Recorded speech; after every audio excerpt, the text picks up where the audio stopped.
teman saya, yaitu Fitri Rahmadita, yang akan menemani teman-teman menjadi moderator selama kurang lebih 1 jam ke depan. Sebelumnya, mari kita melihat rundown yang akan kita lakukan selama 1 jam ke depan. Di antaranya ada pembukaan nanti, mungkin dari Ketua PPI Wageningen, terus ada talk show yang akan dimoderatori sendiri oleh saya dan Fitri.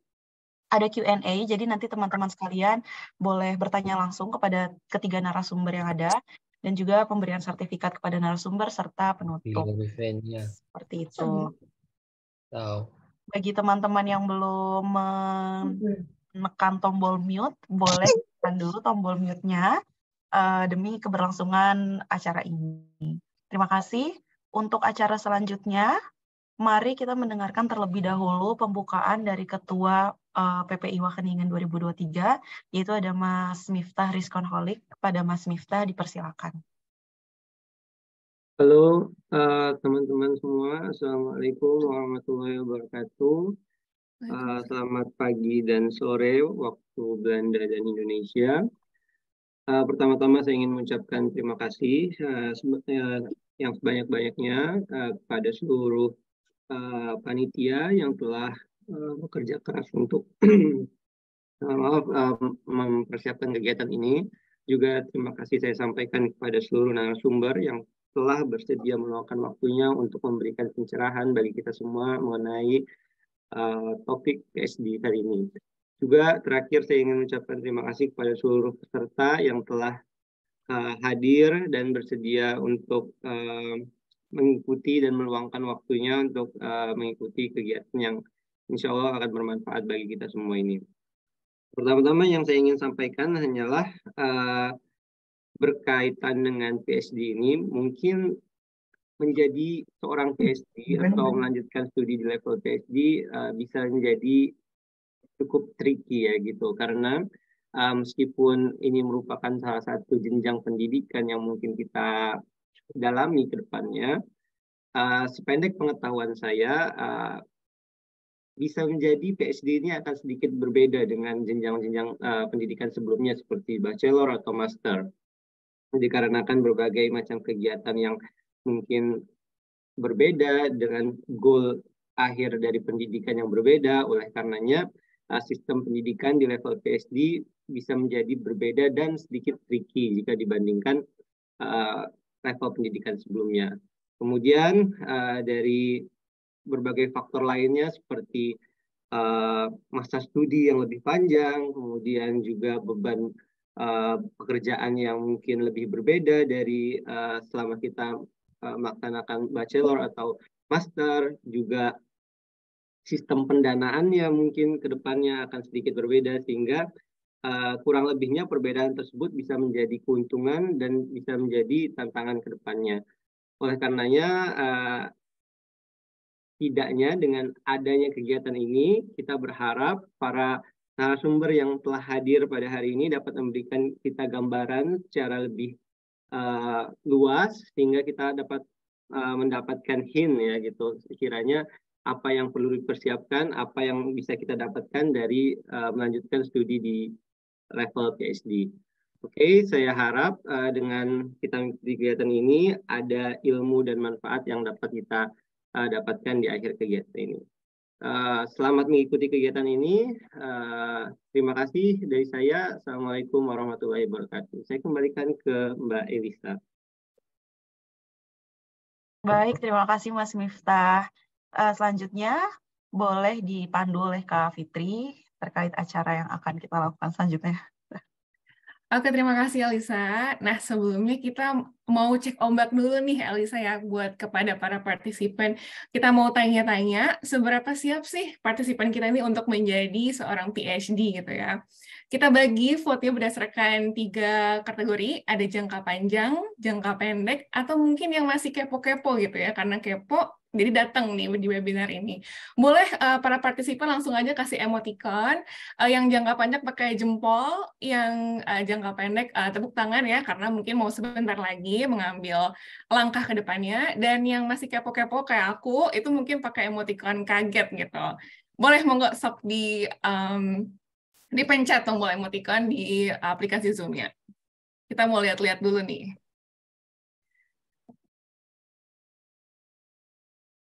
Wah, luar biasa ya.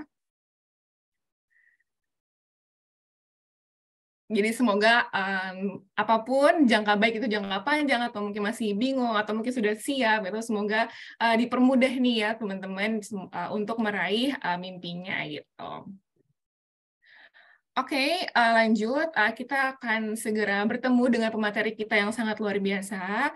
Jadi sekaligus saya akan segera bacakan CV-nya. Yang pertama adalah Muhammad Iqbal Maulana. Beliau merupakan PhD in Experimental Plant Science dengan fokus Genotics and Genomic. Jadi beliau merupakan PhD candidate sejak tahun 2020 dan sebelumnya beliau pernah menempuh S2 di Plant Biotech pada tahun 2018, juga di Wageningen University and Research. Beliau menempuh PhD-nya dengan skema funding employee. Nah, fakta yang menarik adalah jadi beliau lulus master pada bulan Januari 2020 dan menempuh masternya PhD-nya di bulan Maret 2020 juga gitu. Jadi hanya selama waktu 2 bulan sudah langsung siap PhD-nya, luar biasa. Sebelumnya beliau pernah bekerja di LIPI pada tahun 2016 dan publikasi yang tentunya sudah banyak sekali ya publikasi yang beliau terbitkan gitu. Namun salah satunya adalah The Genetic Architecture Underlying Body Size Traits, Plasticity Over Different Temperatures, and Developmental Stage in Caenoharbitis elegans. Gitu. Luar biasa sekali ya pemateri kita yang pertama. Pemateri kita yang kedua siapa nih, Kak Elisa? Oke, terima kasih Kak Fidit. Pemateri yang kedua juga dari alumni Wageningen University and Research untuk PhD-nya, yaitu ada Mas Fitriono Ayustani Warno, atau mungkin lebih akrabnya dipanggil Mas Ayus ya. Beliau merupakan lulusan PhD in Food Quality and Design ya. Beliau juga merupakan fundingnya LPDP Scholarship Awardee untuk S3, seperti itu. Nah, untuk pekerjaannya saat ini, beliau merupakan dosen ilmu gizi di Fakultas Kedokteran Universitas Diponegoro sejak tahun 2010 sampai sekarang. Beliau juga nggak kalah hebat nih Kak, soalnya beliau memiliki banyak banget list publikasi, juga buku, paten, serta haki yang mungkin bisa dilihat mungkin di Instagram atau Google Scholars-nya, indeksnya Mas Ayus berapa, dan publikasi terakhirnya itu terkait quality parameters of vacuum fried fruits Wageningen University di Netherlands. Seperti itu, Kak Fidit. Lalu untuk yang ketiga ada siapa nih, Kak? Tentunya yang ketiga juga nggak kalah hebatnya, ada Mas Emilio Sudirjo. Beliau merupakan alumni Wageningen Institute for Environment and Climate Research dengan fokusnya adalah Plant Microbial Fuel Cell. Beliau juga mendapatkan funding dari pemerintah daerah Landak, dan sekarang beliau bekerja di pemerintahan Kabupaten Landak sebagai peneliti ahli muda gitu. Dan publikasi juga tentu banyak sekali. Salah satunya adalah Plant Microbial Fuel Cell in Paddy Field, a Power Source of 4 Rural Area. Wah, luar biasa banget ya, Alisa ya. Udah nggak sabar nih. Kita langsung mulai aja sesi talk show-nya. Oke, mungkin pertanyaan yang pertama nih teman-teman. Semoga pertanyaan ini juga bisa mewakili pertanyaan teman-teman semua. Kita udah sorting pertanyaan dari teman-teman dan kita akan sum up di sini. Tapi nanti kalau teman-teman punya pertanyaan yang lebih spesifik, please do let us know di sesi Q&A. Untuk yang pertama nih, kira-kira apa sih itu PhD? Dan apakah perbedaan dasar atau in general antara PhD di Belanda dengan program S3 di Indonesia pada umumnya? Mungkin untuk pertanyaan pertama aku pengen minta pendapatnya nih dari Mas Ayus, kira-kira gimana nih Mas? Terima kasih. Ya, terima kasih. PhD atau yang sering dikenal dalam bahasa Indonesia S3 adalah pendidikan yang tertinggi untuk level pendidikan akademik. Untuk definisi lebih dalamnya bahwa di S1 kita mengikuti suatu penelitian, kemudian S2 kita mulai mendesain penelitian, kemudian S3 itu kita mengelola suatu grup penelitian. kelompok penelitian. Nah, kemudian bedanya di Belanda dan di Indonesia pada umumnya itu lebih ke mungkin di Wageningen pada khususnya, karena di Belanda itu juga banyak sekali jenis-jenisnya untuk S3 ini, sedangkan untuk bedanya dengan di Indonesia, pada umumnya yang di Indonesia itu lebih banyak ke course based dan juga belum publication atau research oriented, sedangkan di Wageningen itu fokus ke research oriented. Jadi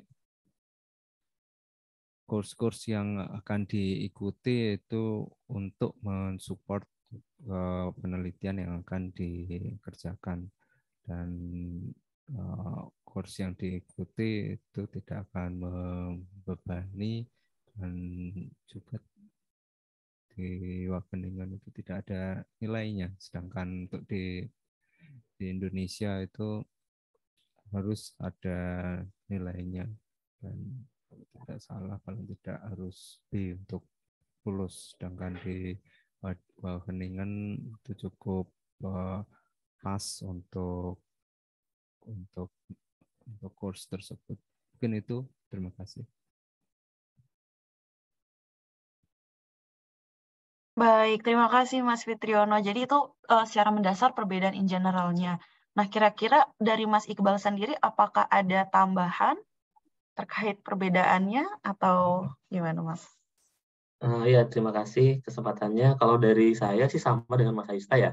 Secara umum perbedaannya adalah tadi kalau di Indonesia tuh course based. Jadi misalnya dalam 4 tahun PhD itu semester 1, 2, 3 masih ngambil course, ngambil mata kuliah gitu kan. Semester 4 nulis proposal, nanti semester berapa berarti 5 sampai 8 baru disertasi. Nah, kalau di Wageningen itu dari awal sudah research, jadi research based. Jadi kita ada course, tapi course-nya untuk menunjang riset tadi kayak kata Mas Aista nggak ada nilainya. Jadi tidak ada A, B, C, D, dan course-nya paling cuma 2 hari, 3 hari, paling lama 1 minggu gitu. Itu sih. Kemudian mungkin kalau di Belanda itu kita di-treat sebagai independent scientist ya. Jadi benar-benar tadi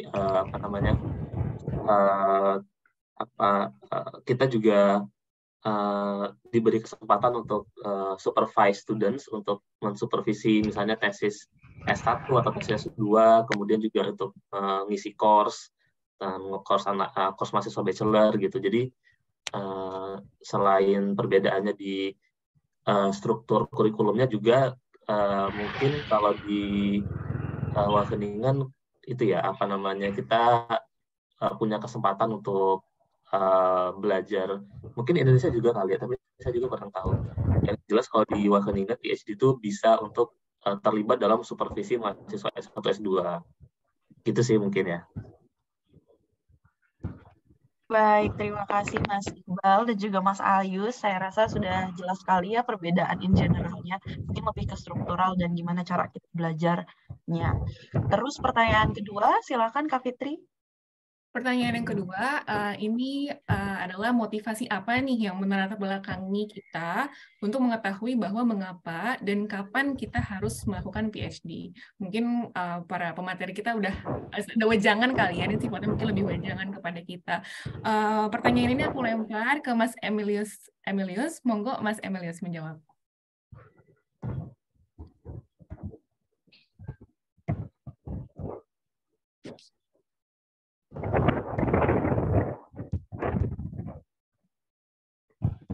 Halo Mas Emilius.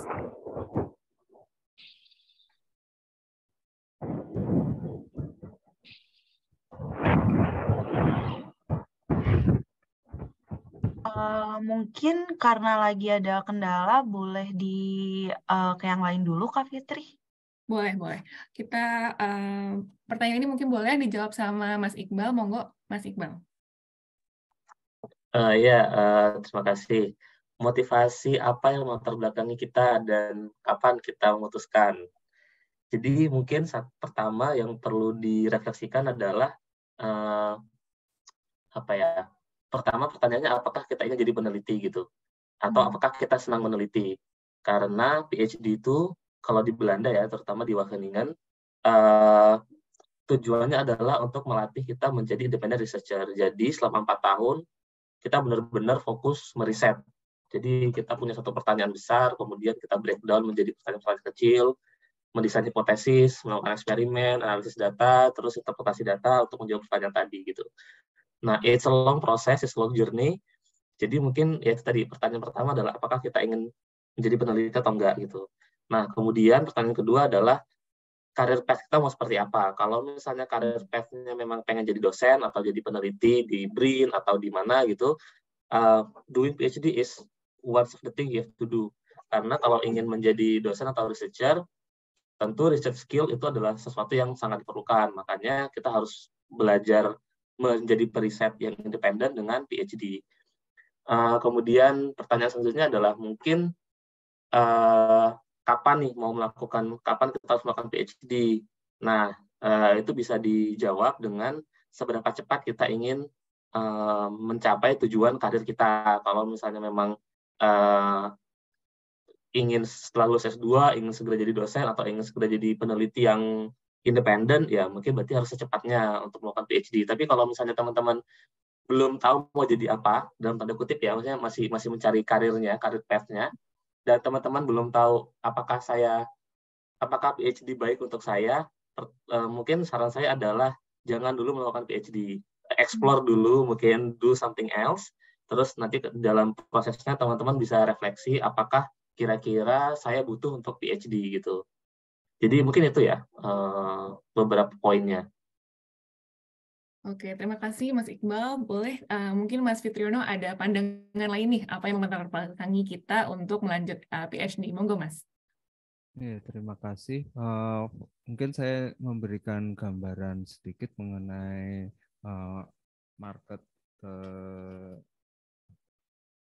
marketplace di Indonesia. Jadi lowongan pekerjaan terkait dengan peneliti dan juga dosen itu sudah mulai shifting dari S2 ke S3. Jadi apabila memang ingin menjadi peneliti atau dosen itu sangat baik dan sangat direkomendasikan untuk mulai dari jenjang S3 karena tadi sudah mulai berubah. Sebagai contoh untuk di kantor saya mulai 6 bulan terakhir itu lowongannya untuk dosen yang kami keluarkan itu adalah doktor atau S3 sehingga memang kebutuhan kita sebagai bangsa yang berkembang itu mulai meningkat dari yang dulu masih menerima S1 kemudian mulai berubah S2 kemudian mulai 1 atau 2 tahun terakhir ini mulai menerima S3 dan sebagai informasi juga bahwa apabila Anda memulai dari S3 maka jabatan yang Anda peroleh di universitas tersebut itu akan jauh lebih baik dibandingkan yang memulai dengan S2. Dan karena jabatannya lebih tinggi, maka berhubungan pula dengan gaji dan pendapatan yang didapatkan. Dan juga kualifikasi Anda bisa mengelola riset yang berapa besar. Sebagai contoh, kami di tahun kemarin itu bisa mengelola hingga 5 miliar dan saya sendiri yang belum lulus itu tahun tersebut itu mengelola 2 miliar dan setelah lulus bisa diharapkan lebih banyak lagi untuk mengelola penelitian. Kemudian kapan kita harus melakukan S3? Kalau menurut saya semakin cepat semakin baik karena ini terkait dengan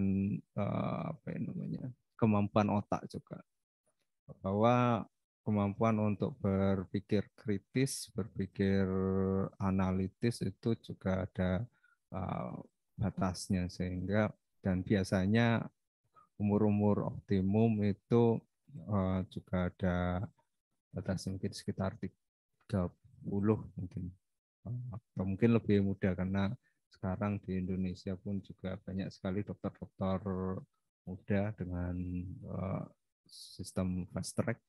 Nah, setelah lulus S2 bisa melanjutkan S3 atau bahkan setelah S1, karena ada beberapa yang membolehkan tanpa memiliki gelar S2. Mungkin itu, terima kasih. Baik, Mas, terima kasih. Jadi, singkatnya adalah yang pertama, career path akan sangat menentukan timeline dan juga alasan mengapa kita perlu ya urgensinya melanjutkan studi PhD. Dan selanjutnya adalah yang kedua, dari demand spesifikasi lowongan pekerjaan di Indonesia sendiri sudah mulai melirik PhD dibandingkan mungkin master, seperti itu. Oke, pertanyaan yang ketiga, monggo, Elisa. Baik, terima kasih. Untuk pertanyaan selanjutnya, apakah baiknya kita melanjutkan PhD tepat setelah lulus kita master atau S2, atau sebenarnya pengalaman kerja ini sangat berpengaruh dalam mencari dan menjalankan PhD? Mungkin di sini kita ada yang habis dari master, lanjut S3 langsung, atau mungkin ada yang ada dari gap juga setelah master ke S3, jadi kita langsung tanyakan ke ahlinya. Mungkin Mas Emil boleh menjawab pertanyaan ini? Mas Emil sudah ada di sini? Tes, oke. Bisa didengar suara saya? Terdengar Mas Emil, terima kasih. Oke, baik. Sebelum saya menjawab pertanyaan, mungkin saya mohon maaf dulu sedikit terlambat mulai bergabung hari ini karena kemarin saya agak lupa pas accept ternyata hari ini adalah hari raya Paskah. Jadi tadi ya saya sedikit silaturahmi dengan kawan-kawan di sekitar saya. Baik, kembali ke pertanyaan. Apakah kita perlu menunggu dulu atau langsung saja menyambut terhadap gap ketika kita ada kesempatan untuk memulai PhD ya? Kalau menurut saya pribadi adalah bahwa ketika ada kesempatan emas, bahwa ketika kita punya peluang untuk memulai PhD, maka ada baiknya kita akan langsung take it. Artinya kita ambil kesempatan itu. Karena seperti kata pepatah, mungkin kesempatan emas itu bukan tidak mungkin, atau bisa saja tidak akan terulang 2 kali. Jadi, ketika kita melihat ada peluang bahwa kita ada kesempatan untuk ambil PhD, dan memang dari diri kita sendiri bahwa I want it, bahwa saya pengen untuk mengambil PhD ini, maka ada baiknya kita ambil aja kesempatan itu. Jangan tunggu nanti gitu, bahwa nanti aja, nanti akan ada lagi. Bisa saja kesempatan kedua itu bukan untuk kita. The first chance is for us, so take it or leave it. Jadi kalau saya pribadi merekomendasikan, ya udah kita ambil aja kesempatan itu, kalau memang itu ada gitu untuk kesempatan kita gitu, Mbak. Baik, terima kasih banyak Mas Emil. Sebelumnya kami juga mau mengucapkan nih selamat Paskah Mas Emil, dan juga buat teman-teman semua di sini juga yang merayakan. Terima kasih udah hadir untuk berpartisipasi di sini. Mas Emil udah memberikan wejangan buat kita semua. Terima kasih banyak. Oke, itu adalah salah satu insight dari Mas Emil ya, take it or leave it. Jadi kalau misalkan ada kesempatan, baiknya kita mengambil seperti itu ya. Terima kasih Mas Emil. Untuk pertanyaan selanjutnya, silakan Kak Fitri. Pertanyaan selanjutnya adalah apa saja persyaratan hal yang paling sulit nih untuk melanjutkan PhD di Belanda, terutama mungkin untuk lulusan-lulusan S2 dalam negeri. Nah, mungkin boleh nih dijawab sama Mas Fitriono.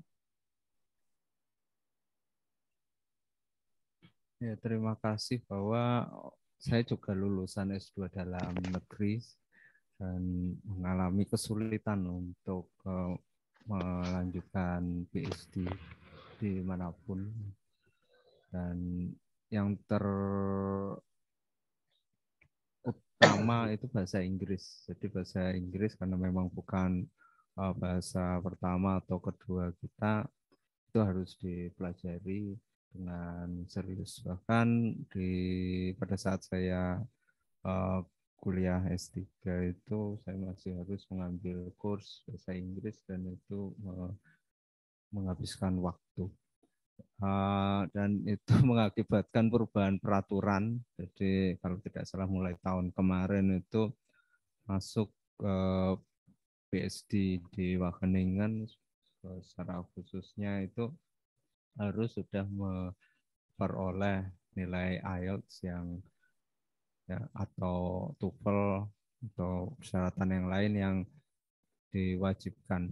Sedangkan pada waktu saya itu masih fleksibel dan bisa didapatkan pada waktu sebelum go no go untuk ujian kelanjutan seperti MONEP.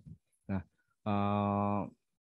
bahasa Inggris ini memang harus disiapkan jauh-jauh hari, dan kalau sudah teridentifikasi bahwa masih memiliki keterbatasan, maka segera dipersiapkan dengan berbagai macam metode.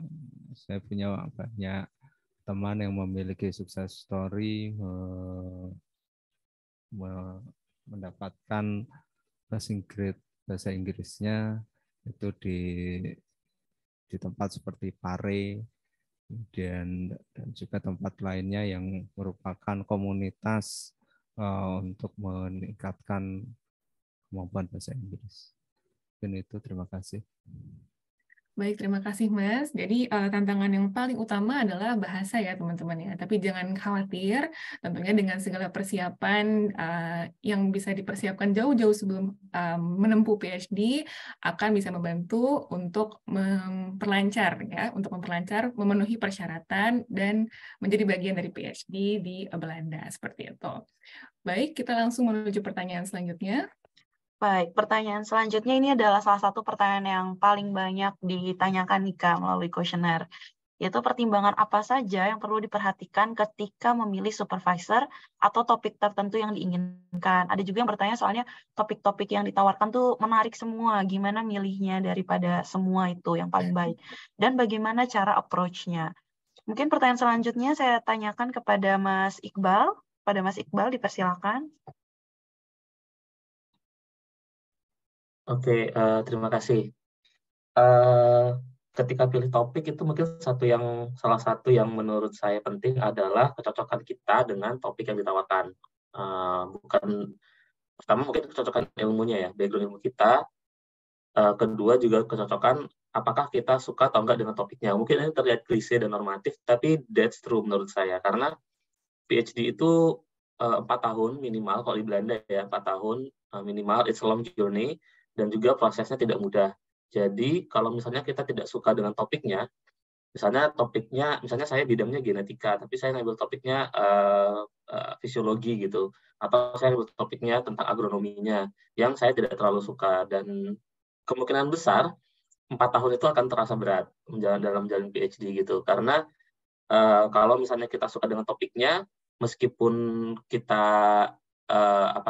kalau kita suka dengan topiknya, satu challenge sudah terhandle gitu, karena ya kita suka dengan topiknya, because it's a long journey, jadi dan it's gonna be difficult, sebaiknya and you will definitely get stressed doing it, so it's better to get stressed in doing something you like rather than doing something you don't like. Kalau menurut saya gitu ya. Kemudian milih supervisor. Nah, milih supervisor ini agak tricky, karena kalau misalnya kita belum tahu. Jadi menurut saya yang terpenting dalam milih supervisor adalah si supervisor itu seberapa dia bisa dijadikan mentor oleh kita. Karena menurut saya yang penting dari PhD adalah bagaimana kita bisa belajar sebanyak mungkin dari supervisor dan dia mau mentorin.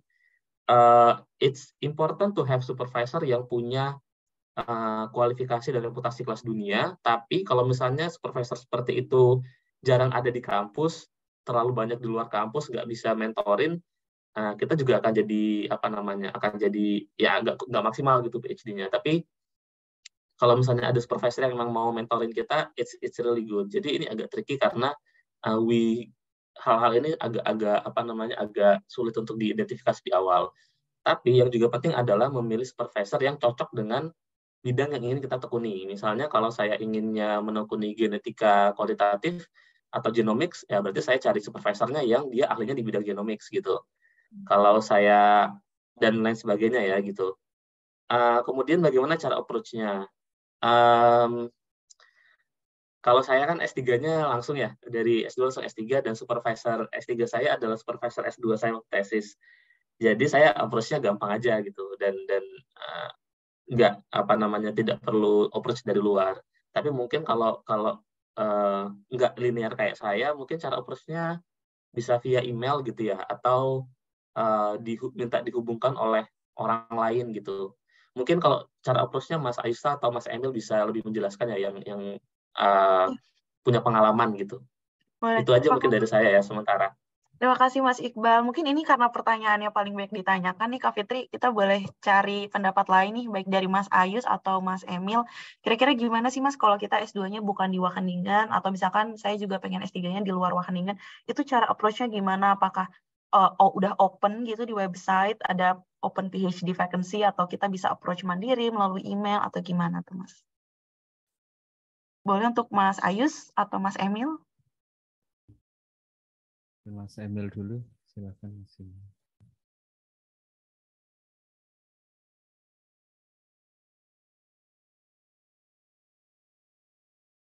Mungkin Mas Emil lagi ada kendala, mungkin ya. Mas Emil masih mute, Mas. Oh, masih mute.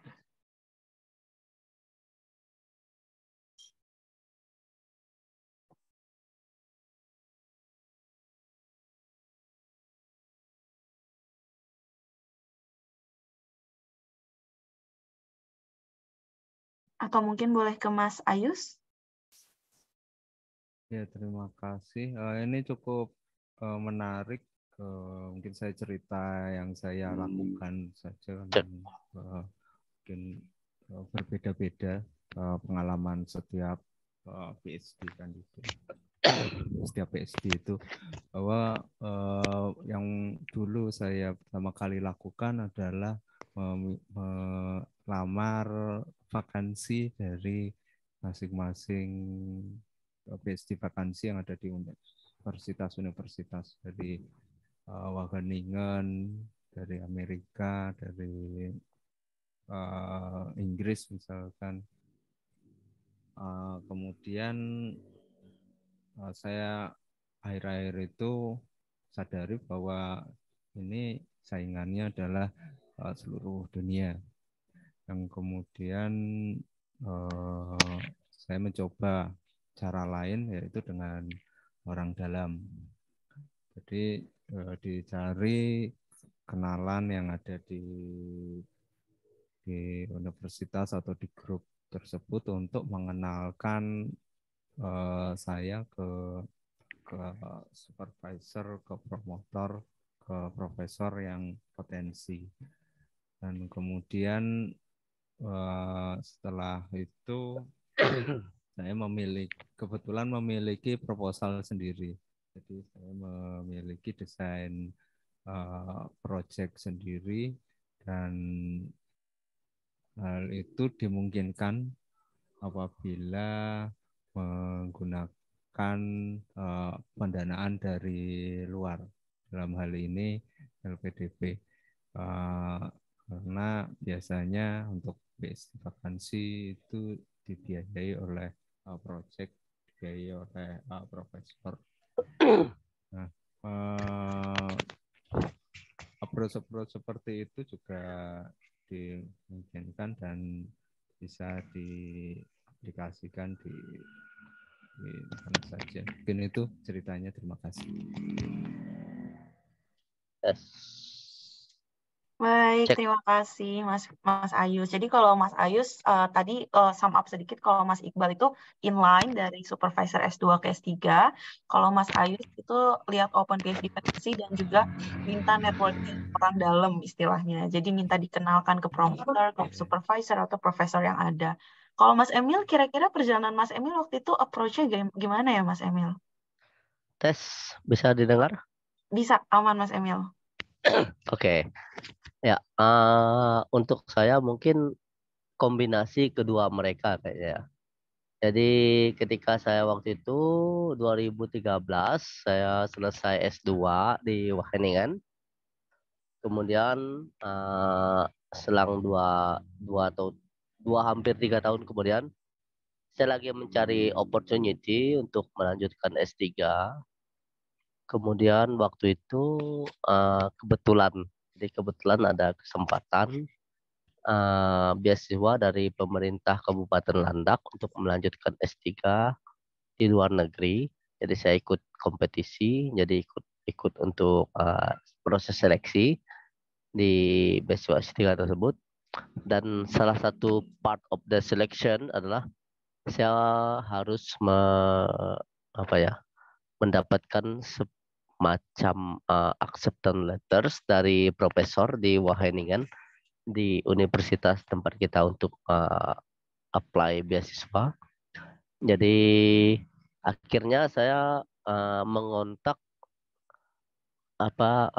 supervisor waktu saya S2, kemudian untuk mendapatkan persetujuan dari profesor dari chair group untuk bersedia menjadi promotor dari PhD, karena kita tahu bahwa seorang mahasiswa PhD selain mereka punya co-promotor, mereka harus punya promotor yang siap untuk menjadi promotor mereka ketika mereka menyelesaikan PhD mereka. Nah, singkat cerita, long story, jadi saya menghubungi promotor supervisor saya waktu S2 tersebut.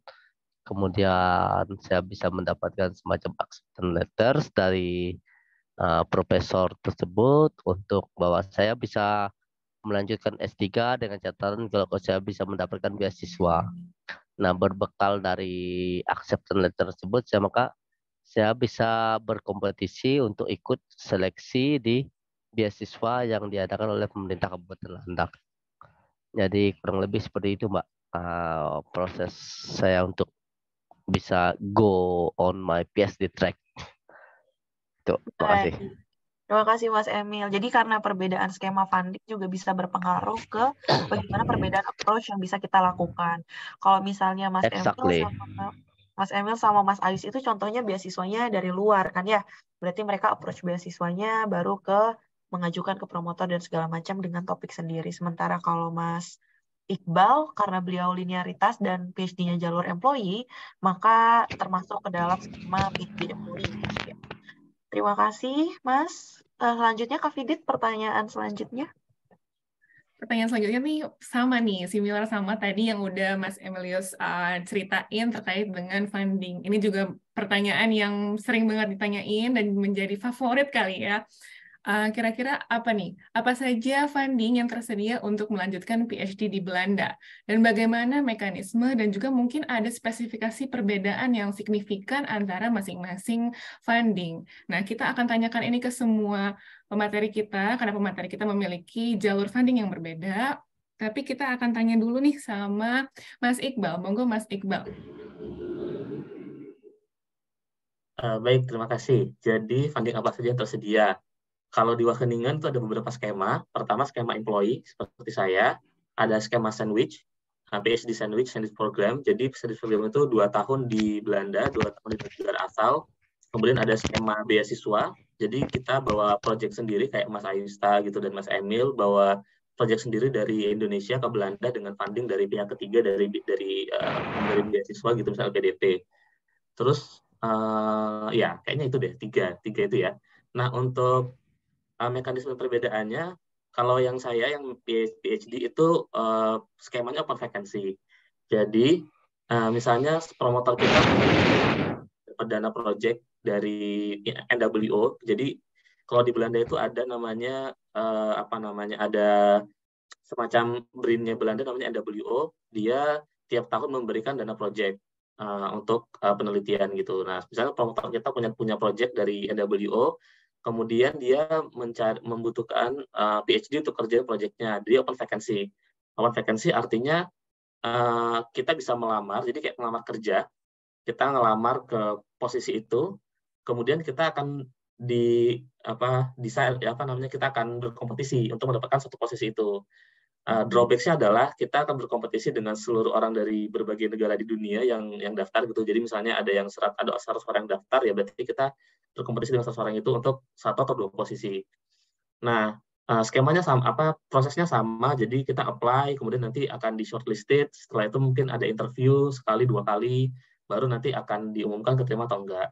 Kemudian kalau PhD employee seperti yang tadi yang open vacancy itu jatuhnya nanti setelah lulus jadinya adalah PhD employee. Artinya kita terdaftar sebagai PhD student sekaligus sebagai karyawan dalam tanda kutip ya, sebagai karyawan researcher di Wageningen University. Artinya kita mendapatkan gaji dan mendapatkan benefit-benefit lain seperti yang didapatkan oleh karyawan di Belanda pada umumnya. Tapi drawback-nya adalah karena kita mendapatkan gaji kita dikenakan pajak, dan kita juga terikat peraturan-peraturan terkait finansial di Belanda lainnya, seperti misalnya ada holiday allowance, pajaknya berapa persen, gaji batinnya berapa persen gitu. Mungkin itu sih. Kemudian kalau ini berbeda ya tiap chair group itu grup riset, tiap departemen itu beda-beda. Tapi kalau misalnya kita PhD employee, kita juga perlu meluangkan berapa persen waktu kita untuk teaching. Jadi teaching itu dalam arti supervise student, misalnya S1 atau S2, atau teaching di kelas, misalnya supervise praktikum atau tutor anak bachelor dan lain-lain. Nggak wajib, tapi sangat dianjurkan atau sangat di-encourage kita untuk melakukan itu. Itu sih mungkin perbedaannya ya. Nah, kalau untuk PhD employee itu sendiri sebenarnya ada 2 jalan gitu. Jadi ada yang open vacancy yang tadi, terus ada juga yang close recruitment. Kalau close recruitment itu misalnya supervisornya sebenarnya sudah punya beberapa calon. Nah, kemudian dia tidak open vacancy, tapi dia langsung menyeleksi dari beberapa calon yang sudah dia pegang duluan gitu. Nah, mungkin itu sih garis besarnya ya. Untuk yang skema beasiswa dan skema, atau Mas Emil punya pengalaman dan punya insight yang lebih akurat dari saya. Baik, terima kasih Mas Iqbal. Jadi tadi ya ada 3 jalur di Wageningen sendiri, ada employee atau PhD vacancy, terus ada sandwich yang akan dilakukan 2 tahun di Wageningen dan 2 tahun di negara asal, dan yang terakhir adalah funding eksternal, jadi ada di pihak ketiga. Oke, di pihak ketiga atau di funding eksternal kita juga akan berkomunikasi, menanyakan ini pada Mas Fitriono, mungkin sebagai beasiswa LPDP ya, penerima beasiswa LPDP. Mungkin Mas Fitriono boleh memberikan jawaban. Ya, terima kasih. Untuk melanjutkan PhD itu bisa pakai LPDP, ada skemanya macam-macam, ada yang untuk afirmasi, kemudian ada untuk dosen, dan juga untuk yang lain-lain. Dan kebetulan pada waktu itu saya masih bisa masuk ke skema yang lain-lain. Nah, juga ada lagi yaitu beasiswa NFP yang dari pemerintah Belanda. Itu bisa aplikasi beasiswa juga. Hanya saja setiap chair group itu punya kebijakan masing-masing terkait dengan seberapa banyak beasiswa NFP yang bisa diterima. Contoh kalau tidak salah di FQD itu hanya menerima 1 per tahun. Jadi memang kompetitif. Kemudian tidak salah untuk beasiswa Dikti itu punya sendiri di luar PDP. kemudian juga ada dari Kementerian Agama maupun dari institusi yang lain seperti World Bank, jadi ataupun apa itu namanya, World Islamic Bank, saya nggak lupa namanya, karena ada beberapa teman dari Timur Tengah itu mendapatkan beasiswa seperti itu. Mungkin itu saja, terima kasih. Terima kasih Mas Fitriono. Mungkin dari Mas Emil ada tambahan nih terkait dengan funding yang ada, karena Mas Emil adalah penerima beasiswa dari daerahnya ya. Mungkin Mas Emil boleh nih memberikan insight.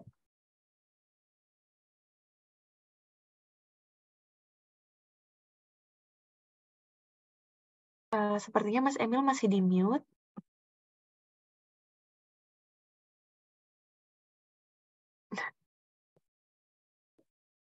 Atau tidak ada di tempat kali ya. Oke, baik, kita lanjutkan saja di pertanyaan selanjutnya. Kepada Elisa dipersilahkan. Baik, nah pertanyaan ini adalah terkait tantangan terbesar dalam menjalani kehidupan sebagai PhD students. Karena sejujurnya aku atau mungkin teman-teman di sini banyak nih yang pengen melanjutkan PhD, tapi once melihat salah satu role model PhD-nya, mungkin ternyata PhD tidak selamanya terkait rainbows and sunny days, those kind of things gitu ya. Jadi mungkin let's talk about pitfalls, bukan pitfalls sih, kayak hal-hal apa sih realistically speaking yang perlu kita pertimbangkan terkait kehidupan PhD itu seperti apa. Mungkin ke Mas Iqbal, boleh dijawab Mas Iqbal?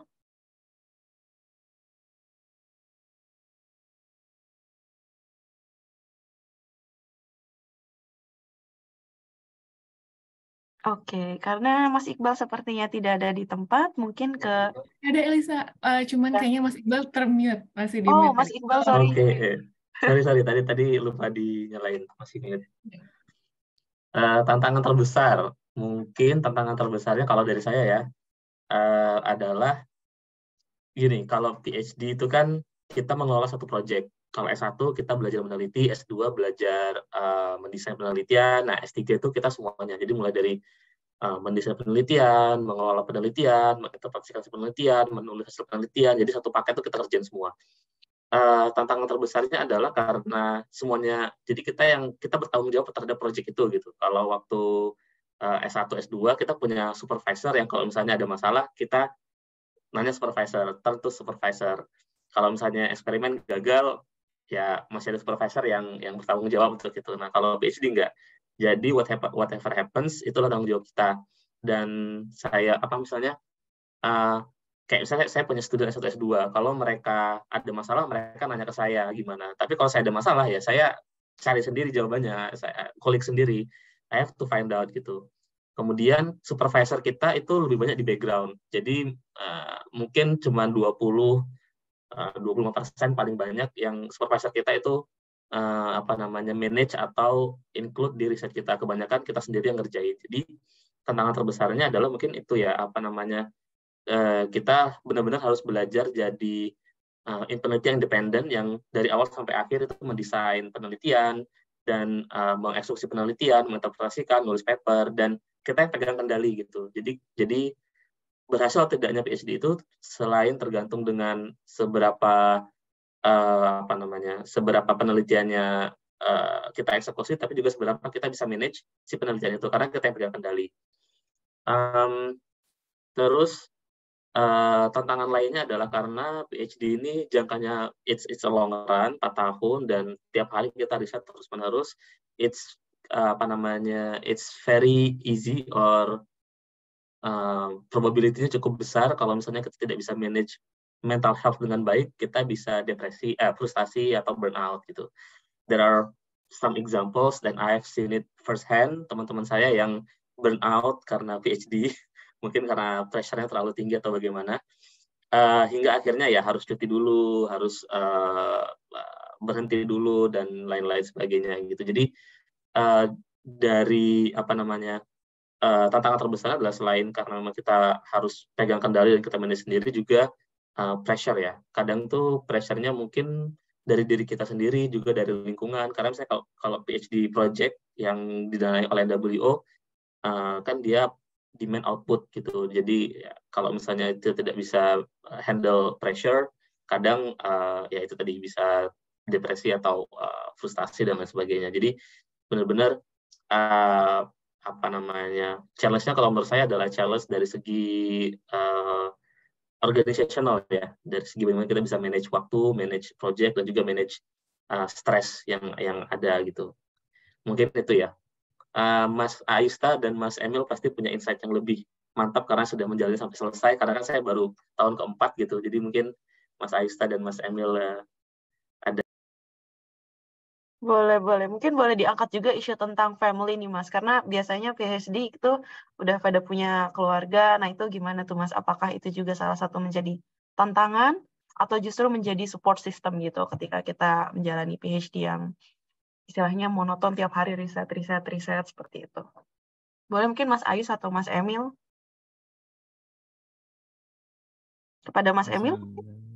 Oh ya, Mas Ayus boleh. Ya, Mas Emil sepertinya belum aktif lagi.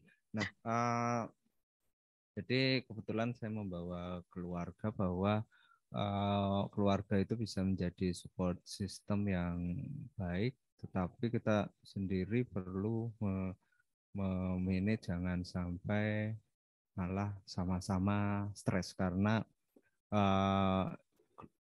tempat yang baru, jauh dari mana-mana, cuaca yang ekstrim, bisa dibilang ekstrim karena hujan terus, dingin terus, dan seterusnya.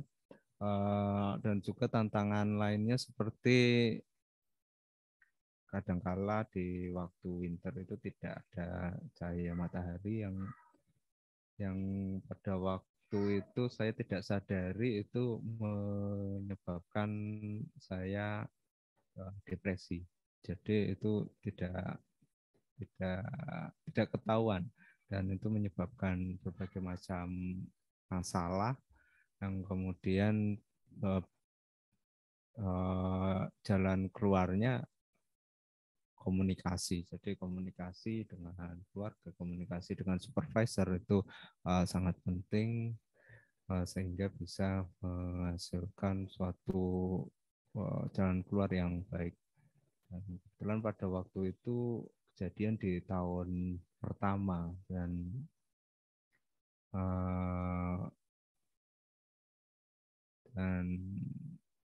itu juga mungkin salah satu sebab lainnya adalah ekspektasi yang terlalu tinggi. Jadi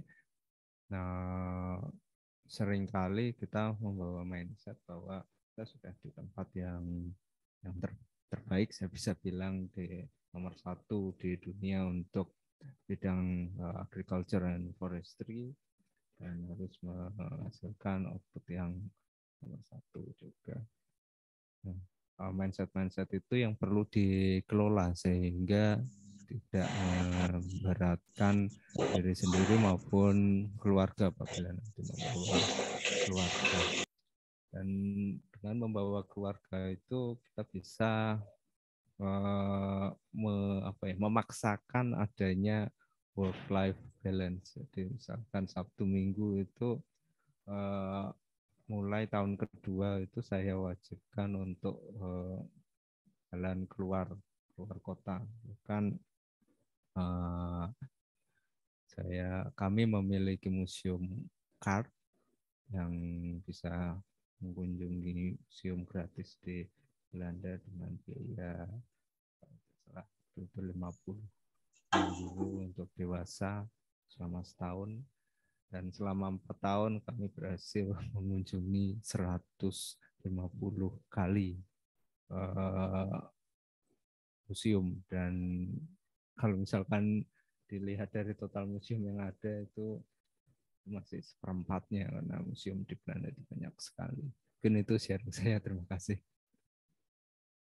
Baik, terima kasih. Jadi kayaknya dari sum up, kalau misalnya terkait tantangan, mungkin mental health is a real thing buat PhD. Jadi teman-teman yang punya rencana untuk PhD juga bisa consider those kind of things. Dan what kind of support system yang bisa kita jalani dan what kind of mindset dan bisa kita tanamkan dari sekarang. Thank you buat Mas Iqbal dan Mas Ayus.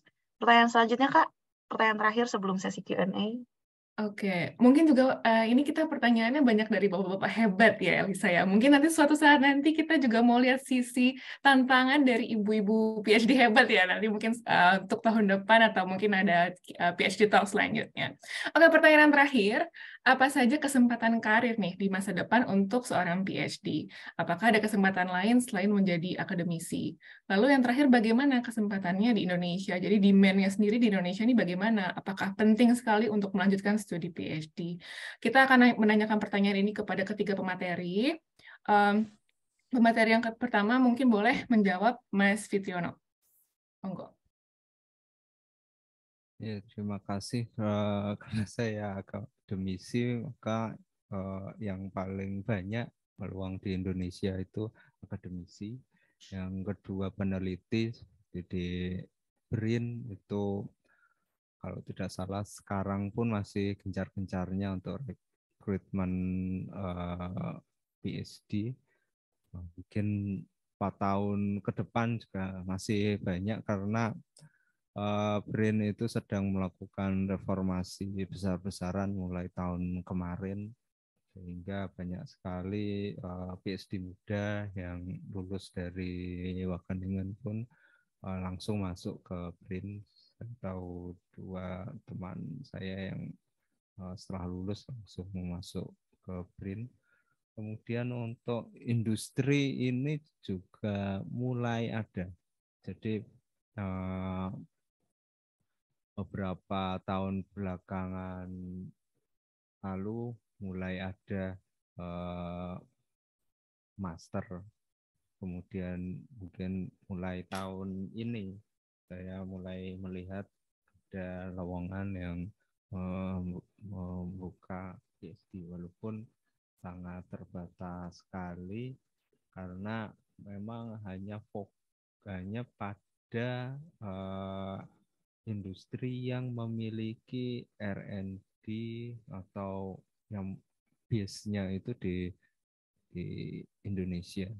Pada saat ini yang masih banyak itu industri-industri farmaceutical yang memang asli Indonesia seperti Kalbe, Prodia dan seterusnya yang kalau diperhatikan untuk R&D-nya memang ada di Indonesia. Kemudian juga NGO dan juga organisasi-organisasi berafiliasi dengan PBB itu banyak sekali yang membutuhkan pendidikan S3, walaupun biasanya untuk NGO itu dibarengi dengan pengalaman yang banyak. Dan biasanya untuk PhD itu untuk NGO itu posisinya senior, jadi bukan entry level yang bisa dilamar oleh fresh graduate ke PhD. Untuk itu selama PhD juga mungkin bisa diimbangi dengan berbagai macam pengalaman atau tadi kerja dahulu sebelum PhD, itu juga memungkinkan untuk menambah. Mungkin itu tambahan saya. Terima kasih. Ya, terima kasih Mas Fitri. Mungkin Mas Iqbal boleh menambahkan? Ya, kalau kesempatan karir yang pertama jelas jadi akademisi ya, either dosen atau peneliti, misalnya di BRIN atau di universitas gitu. Kesempatan lain itu mungkin bisa di perusahaan kayak Mas Aisyah tadi bilang, terutama yang mempunyai R&D sudah established. Misalnya kalau di bidang saya genetika itu bisa di perusahaan benih, either benih tanaman atau benih perusahaan-perusahaan kehutanan gitu, misalnya Sinarmas, RAPP, kemudian perusahaan benih kayak East West, Solinta dan lain-lain, itu mereka biasanya punya posisi untuk PhD. Nah, tapi tidak semua perusahaan juga membuka gitu. Kalau di Belanda sendiri itu 50-50 ya, 50% orang yang lulus PhD itu jadi akademisi, 50% kerja di industri sebagai researcher karena industrinya sudah establish R&D-nya. Nah, kesempatannya di Indonesia itu kalau saya lihat kalau untuk akademisi, dosen dan peneliti kesempatannya cukup terbuka karena tadi seperti Mas Aisyah sampaikan, untuk dosen paradigma sudah shifting ke S2 jadi S3 minimal. Kemudian untuk peneliti pun di BRIN sedang banyak mencari yang sudah lulus S3. Kalau untuk industri di industri-industri yang memang sudah established R&D-nya, saya rasa banyak juga kesempatannya. Misalnya industri farmasi, industri benih, industri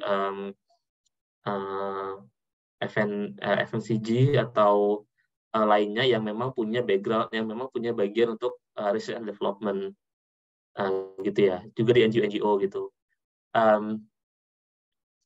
Mungkin itu kali ya, so far gitu. Kalau terkait karir path-nya seperti apa, ya gitu.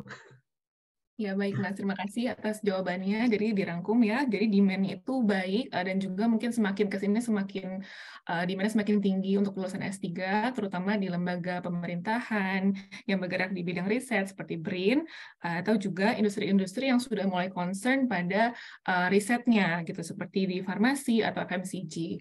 Tentunya juga untuk lembaga dosen atau akademisi itu juga sangat-sangat diminati ya. Oke, kita akan langsung ke sesi Q&A. Mungkin para peserta udah pengen tanya-tanya lebih dalam atau lebih spesifik lagi. Monggo bisa dipandu sama Kak Elisa. Oke, sebelumnya mohon maaf nih karena ada keterlambatan, karena talk show-nya terlalu asik sepertinya gitu ya. Semoga tetap bermanfaat dan pertanyaan yang mewakili. Tapi barangkali ada teman-teman yang memiliki pertanyaan spesifik dan belum ditanyakan di sesi talk show, boleh raise hand dan bertanya langsung atau tulis pertanyaannya di kolom komentar. Seperti itu. Oke, baik. Ada Kak Hafni Amalia yang raise hand. Silakan Kak Hafni jika ingin bertanya langsung.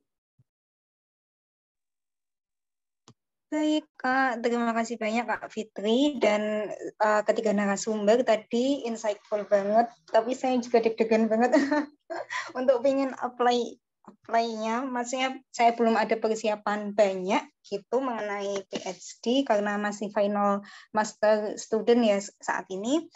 Lalu saya izin bertanya nih mengenai ini tadi untuk approach ke profesornya, ke promotornya itu. Nah itu mungkin kalau untuk child group-nya udah ada targetnya, pinginnya di mana kayak gitu ya mungkin.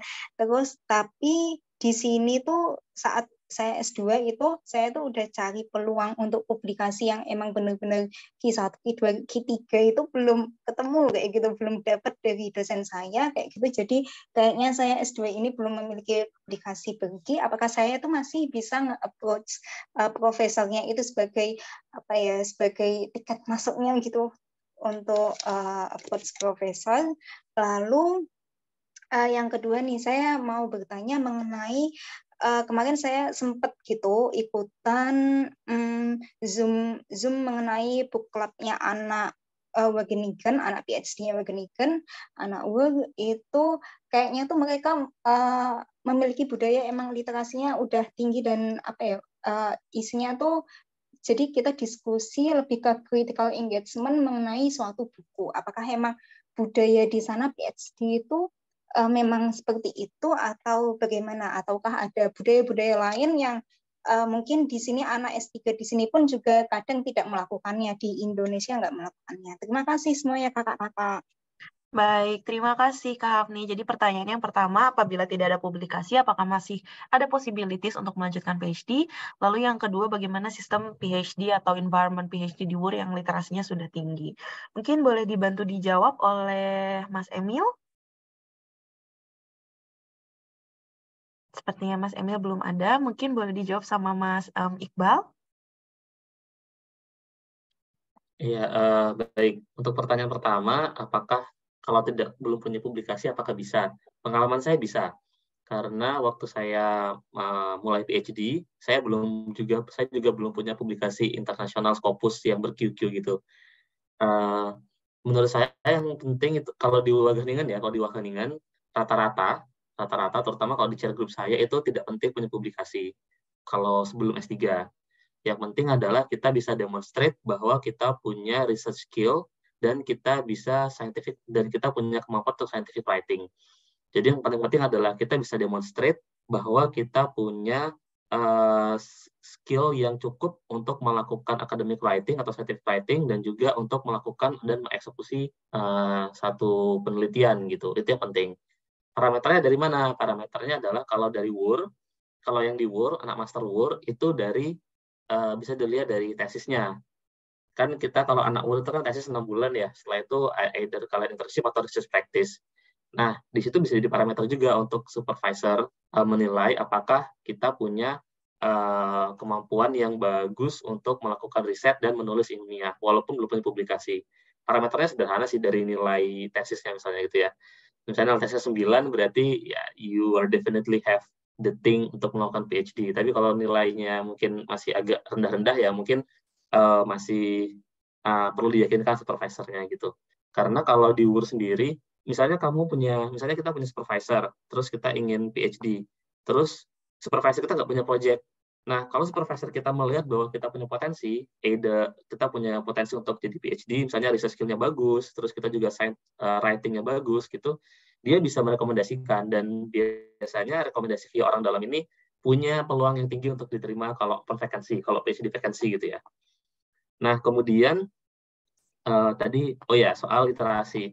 Betul, jadi salah satu hal yang juga mungkin akan sangat sering dijumpai kalau teman-teman PhD adalah baca paper ya, atau buku atau lain-lain. Tapi dan diskusi papernya itu bukan sekedar kita mendiskusikan hasil, tapi juga memberikan critical opinion atau critical review terhadap paper yang dibaca atau presentasi kolega PhD kita gitu. Jadi lebih ke bagaimana kita melihat sesuatu itu tidak plain, tapi bagaimana kita juga melihat, menilai, membedah paper atau buku ataupun presentasi orang dan memberikan review secara kritikal, secara objektif terhadap konten yang dipresentasikan gitu.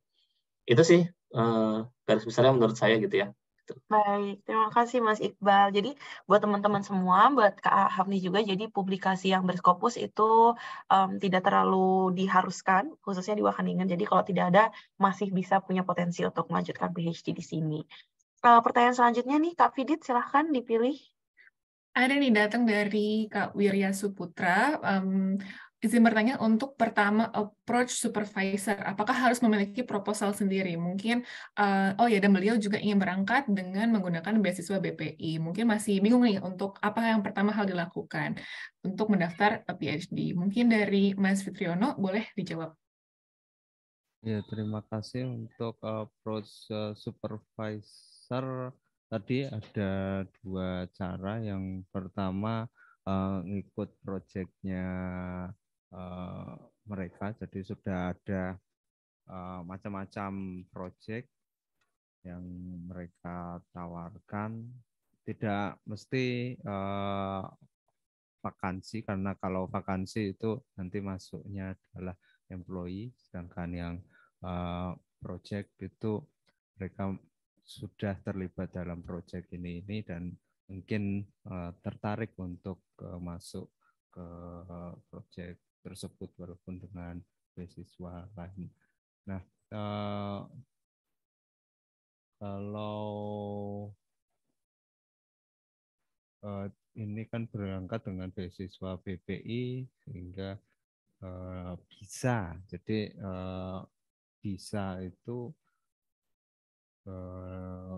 kalau punya proposal sendiri itu bisa dibiayai.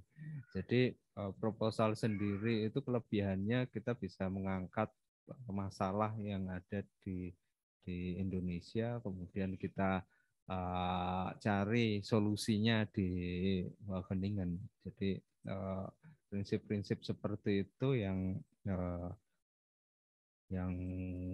kadangkala disukai oleh mereka. Jadi bahkan di FGUD itu ada satu associate profesor yang memang fokus di bidang African problem. Jadi terkait masalah-masalah yang ada di Afrika, termasuk buah-buahan dari Afrika, kemudian supply chain yang ada di Afrika dan seterusnya. Dan Dan karena itu banyak sekali PhD yang berasal dari Afrika melamar ke associate professor itu. Mungkin itu, terima kasih. Baik, terima kasih atas jawabannya, Mas Fitriono. Mungkin bisa dilanjut nih, Elisa. Pertanyaan selanjutnya terkait poin fast track yang sebelumnya dimention oleh Mas Ayus dari S1 sampai S3. Apakah ada di Wageningen atau jika ada skemanya seperti apa gitu, Mas? Seperti itu. Ya, saya kurang fokus untuk mencari informasi ini, jadi ada beberapa teman atau dosen saya yang kebetulan lulusan S3 tapi tidak punya gelar masternya, dan bahkan pernah suatu kali ditulis MSc gitu, beliaunya marah-marah. Kemungkinan saat ini itu perlu dilihat aturan terkait di situ. Untuk yang pasti saya tahu itu di Indonesia itu ada PDSMU kalau tidak salah, jadi program sarjana menuju doktor. Itu setelah S1 kemudian masuk program itu master 2 tahun di Indonesia, kemudian tapi tidak mendapatkan ijazah, tapi langsung S3, dan kemudian bisa sandwich di manapun. Nah, kebetulan pada bulan Maret kemarin ada satu peserta PDSMU itu yang sedang sandwich di Wageningen selama 6 bulan. Jadi, walaupun gelarnya nanti tidak dari Wageningen, kalau tidak salah itu gelarnya dari UGM, tapi mendapatkan publikasi dan juga pengalaman penelitian di Wageningen. Terima kasih. Terima kasih. Baik, terima kasih Mas Ayus. Jadi itu ya terkait program fast track-nya, mungkin nanti kita bisa cari-cari lagi apakah ada atau enggak di Wageningen mekanismenya lebih jelasnya seperti apa, tapi in general seperti tadi. Pertanyaan selanjutnya boleh Kak Fitri? Ada dari Stella terkait dengan bagaimana cara mengembangkan topik penelitian yang bagus. Mungkin bisa dari panduannya atau checklist atau guideline, serta tips cara untuk membuat proyek di S3 berhasil, termasuk hal-hal yang perlu dihindari. Mungkin ini lebih dari pengalamannya kali ya. Monggo dari Mas Iqbal boleh menjawab.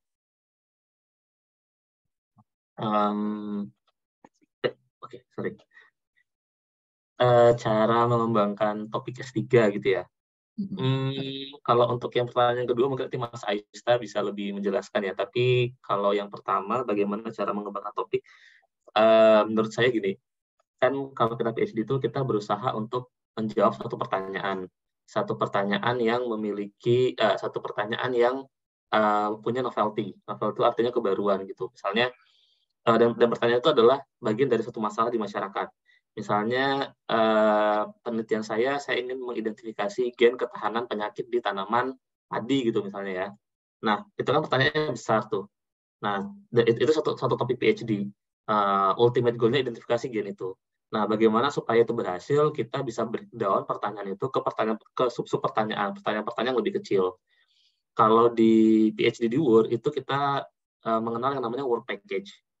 Jadi satu pertanyaan besar tadi itu bisa kita breakdown ke dalam 4 word package misalnya.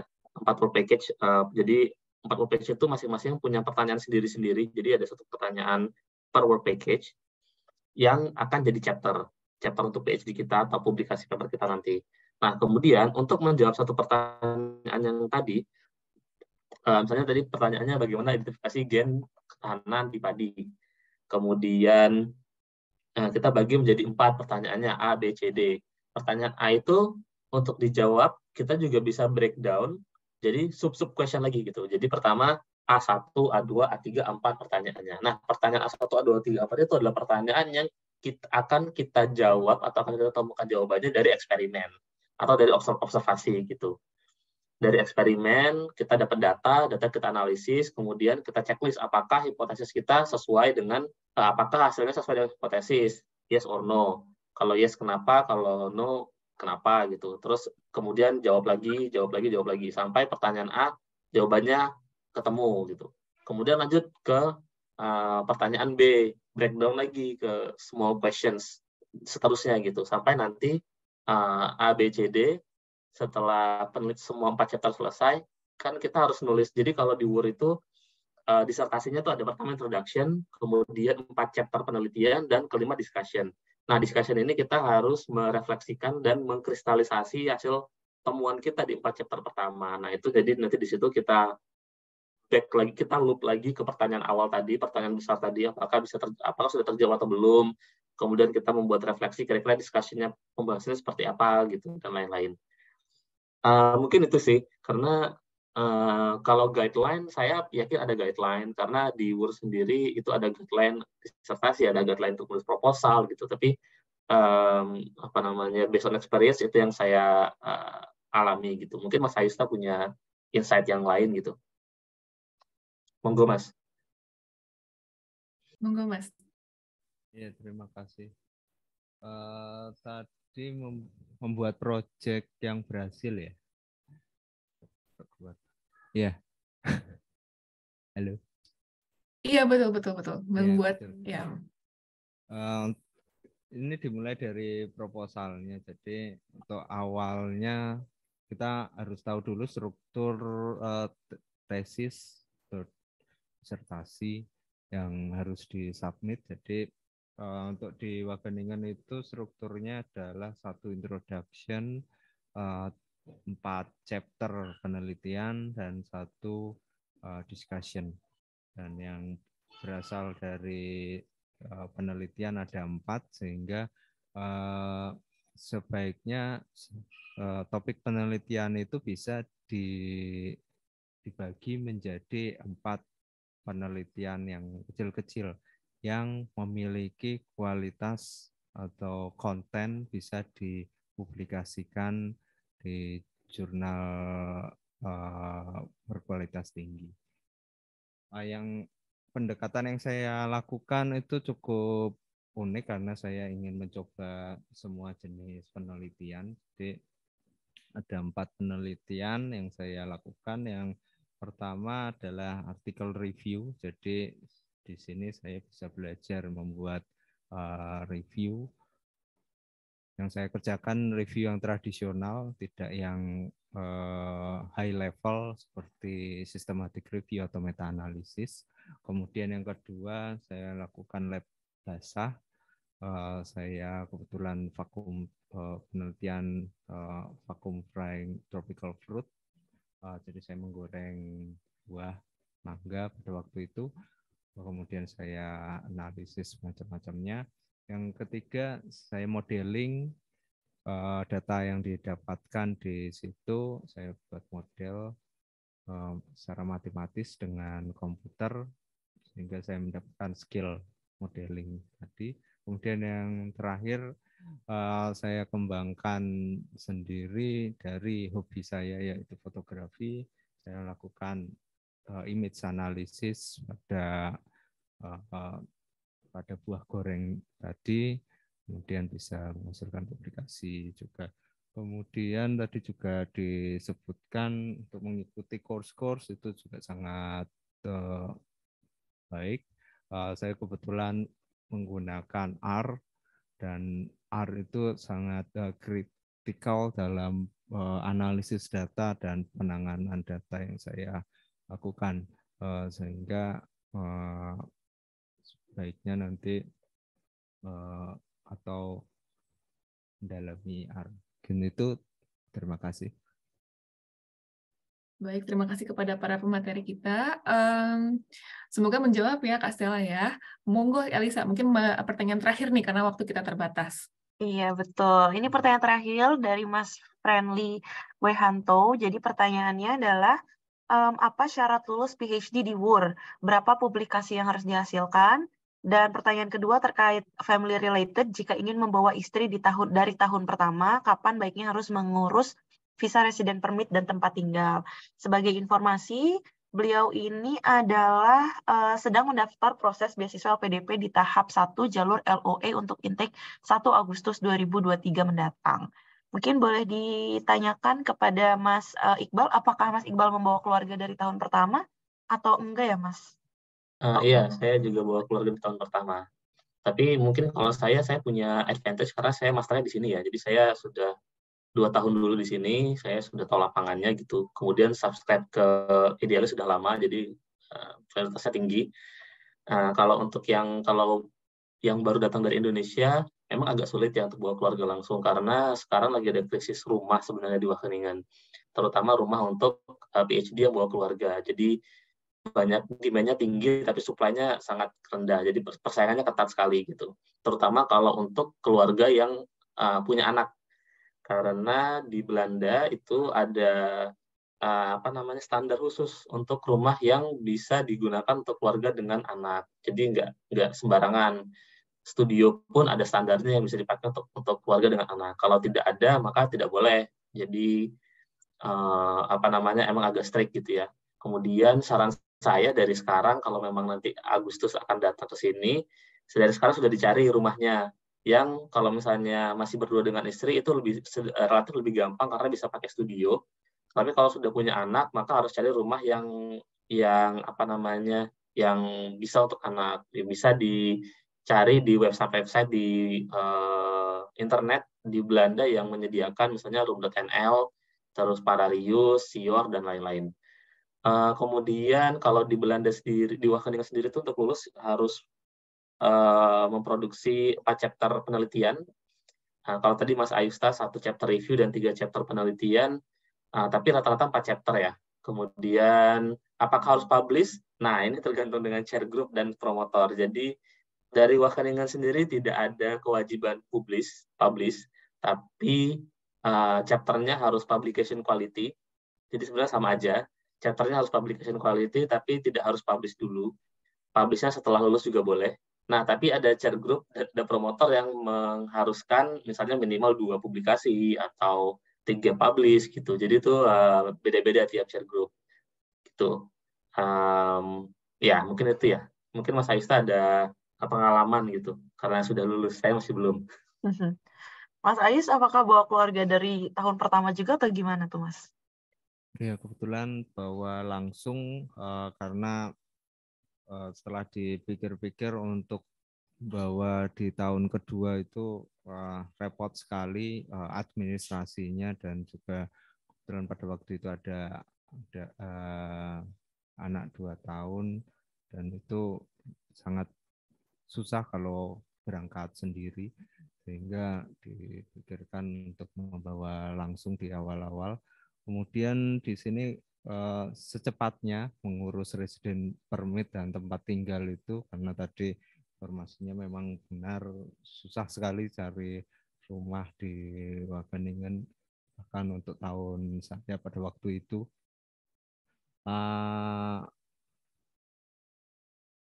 Apa tadi? Secepatnya jalur LOE, berarti sudah dapat LOE, berarti ya, sangat baik sekali. Mungkin bisa baca-baca blog saya ayustaningwarno.blogspot.com, itu banyak sekali informasi-informasi cara mencari rumah, dokumen-dokumen apa saja yang harus disiapkan untuk mencari rumah itu jenis-jenis rumah yang ada. Jadi ada yang tadi Idealis, kemudian ada dengan landlord, ada dengan perusahaan-perusahaan. Itu saya jelaskan dengan lengkap di blog saya tersebut dan bisa dikunjungi. Terima kasih. Baik, terima kasih Mas Ayus dan Mas Iqbal. Atau buat teman-teman juga nih, selain tadi itu, bisa dibuka buklet PPIW, ada di Instagramnya PPIW, dan stay tune di YouTube-nya PPIW. Nanti insya Allah kita akan rilis terkait rumah-rumah yang ada di Wageningen, student housing yang memungkinkan di Wageningen, dan di buklet ada brief information terkait hal tersebut. Adapun nanti bagi teman-teman yang kiranya sudah fix mau masuk Wageningen University di intake September ini, jangan lupa juga untuk stay tune di Instagram PPIW, karena mungkin nanti akan ada semacam undangan dari kami untuk masuk sebuah grup dan persiapan keberangkatan dan segala macam. Untuk yang bawa keluarga juga nanti kami akan fasilitasin untuk dibantu bagaimana cara-caranya, step-stepnya. Seperti itu. Terima kasih banyak untuk ketiga narasumber. Untuk acara selanjutnya adalah terkait pemberian sertifikat sebagai tanda terima kasih kami. Ya, yang pertama kepada Mas Iqbal Maulana. Terima kasih banyak atas partisipasinya, sudah menjadi narasumber. Mungkin bisa didokumentasikan dulu, Mas Iqbal, sambil senyum mungkin. Baik. 1, 2, 3. Baik, terima kasih. Lalu selanjutnya, untuk Mas Ayus, terima kasih banyak, Dr. Fitriono Ayustaningwarno, STP MSI, atas partisipasinya. Mungkin boleh senyum. Nanti ada tim dari dokumentasi. Ya, 1, 2, 3. Terima kasih. Lalu selanjutnya, terima kasih juga kepada Pak Emil, Dr. Emilius Sudirjo, STMSC, atas partisipasinya sebagai narasumber. Pada Mas Emil, mungkin Mas Emil sedang tidak ada di tempat. Oke. Terima kasih semua. Mungkin dikembalikan ke Kak Fidit. Oke, sebagai penutup, terima kasih banyak kepada para narasumber dan juga kepada hadirin yang hadir hari ini. Semoga ikhtiarnya ya untuk mau PhD ini dipermudah. Dan jangan lupa juga follow Instagram kami di ppi.wageningen. Lalu juga ada website dan YouTube channel, karena di situ banyak sekali informasi-informasi penting yang akan kami berikan kepada teman-teman gitu. Jadi jangan lupa follow, subscribe, dan pantau terus media sosial kami. Terakhir, kita ada sedikit aja kata-kata petuah gitu ya. Kayak, life is like riding a bicycle. To keep your balance, you must keep moving. Jadi jangan pernah berhenti untuk bergerak, walaupun mungkin kerikilnya banyak gitu ya. Jadi semoga para partisipan yang ikhtiar untuk PhD dipermudah gitu. Oke, acara sudah selesai. Kita akan foto bersama.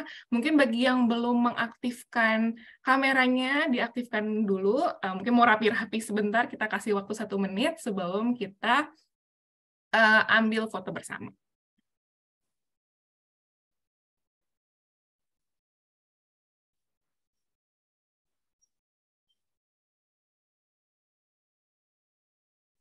Udah siap? Bentar ya. Boleh, boleh. Mas Aryo sama Mbak Re. Arka. Lagi liburan ya? Ya, ini Mas Aryo juga salah satu PhD di WUR, teman-teman. Kalau ada pertanyaan teman-teman yang belum terjawab, boleh drop di email PPI Wageningen. Nanti kita coba teruskan ke para PhD dan semoga bisa membantu. Barangkali Mas Ayus, Mas Iqbal masih boleh bisa membantu. Nanti aku coba chat beliau-beliau. Oke, teman-teman? Udah siap?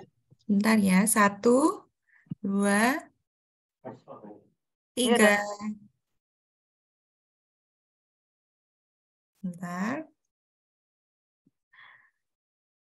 Oke. Mungkin dikasih jempol gitu biar semangat ya. Iya, boleh. Bentar ya. 1, 2, 3. Oke. Oke, baik. Terima kasih kepada hadirin. Mohon maaf jika ada kesalahan yang baik disengaja maupun tidak. Wabillahi taufiq wal hidayah. Wassalamualaikum warahmatullahi wabarakatuh. Salam, terima kasih. Selamat sore. Terima kasih semua. Sukses selalu. Iya, makasih Mas. Makasih.